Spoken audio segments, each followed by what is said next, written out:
a two-page memorandum signed in Abu Dhabi that drew no headlines. It may turn out to be the most consequential industrial document India has signed in a decade. And here is why. On the 15th of May, while attention focused on a $5 billion UAE investment commitment, Cochin Shipyard and Drydocks World Dubai signed two understandings. One establishing a ship repair cluster at Vadinar on Gujarat's Gulf of Kutch. The other, a skill development pact with India's Center of Excellence in Maritime and Shipbuilding. Drydocks World, owned by DP World since 2018, is the only major dry dock in the Persian Gulf. 494 acres at Port Rashid. 3 graving docks, the largest, 1,710 feet by 328. Over 9,000 vessels repaired since 1983. India has just brought that operational knowledge home. Now, here is the context that makes the timing remarkable. The global ship repair market is worth roughly $42 billion in 2025, heading toward $55 billion by 2033. China, South Korea, Japan, Singapore, and the United Arab Emirates handle around 60% of global volume.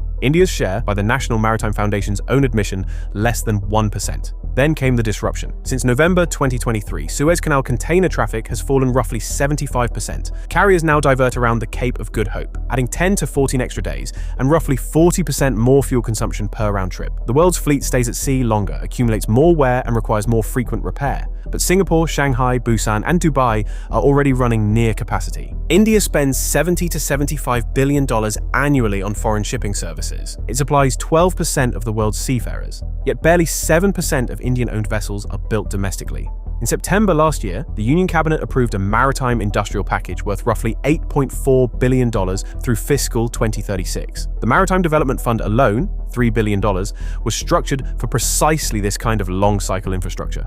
3 scenarios are now in play. Base case, India captures 2 to 4% of global ship repair by 2030 and graduates into a top 10 shipbuilding nation. Bear case, the fund fails to crowd in private capital and Vadinar becomes another industrial showpiece. Bull case, if Red Sea instability persists and if Drydocks transfers operational know-how effectively, Vadinar could anchor an Indian Ocean repair triangle alongside Cochin and Visakhapatnam by 2032, generating $4 to $5 billion annually in export earnings. India does not need to displace Singapore. It simply needs to absorb their playbook on its own coastline. And that is the question this memorandum forces quietly in just 2 pages. Is India finally ready to repair what the world still sails?